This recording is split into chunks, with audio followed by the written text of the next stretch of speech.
কাজেই স্বাভাবিকভাবে জেলা কংগ্রেস সভাপতি যেটা বলেছেন ওটাই আজকে হেডলাইন আপনাদের কাছে। আপনারা প্রশ্ন করলে আমি উত্তর দেব, নাহলে আমি নিজের থেকে কিছু বলব না। এখানে আপনার কি বক্তব্য বা আপনি কিভাবে কাজটাকে এগিয়ে নিয়ে যাবেন? সাংগঠনিকভাবে কি দায়িত্ব দেওয়া হবে না হবে সেটা অনেক পরে হবে। তার আগে যেটা বলি আপনাদের, সেটা হচ্ছে জলপাইগুড়ি জেলাতে ধূপগুড়ি নামে একটা মিউনিসিপ্যালিটি আছে। সম্ভবত 3 বছর হয়ে গেল সেই নির্বাচনটা হয়নি, সময় পার হয়ে যাওয়ার পর। যদি সময় মতন নির্বাচন হয়, ওনারা যদি সেই পশ্চিমবঙ্গ রাজ্য সরকারের তত্ত্বাবধান ছাড়া তো নির্বাচন কমিশন নির্বাচন করতে পারেন না। যদি সময় মতো করেন তাহলে সেটা 27 সন।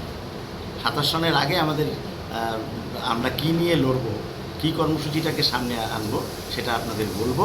25 সনের 24শে অগস্টে সেটা বলবো না, দলগত কারণে, স্ট্র্যাটেজিক্যাল কারণেই বলবো।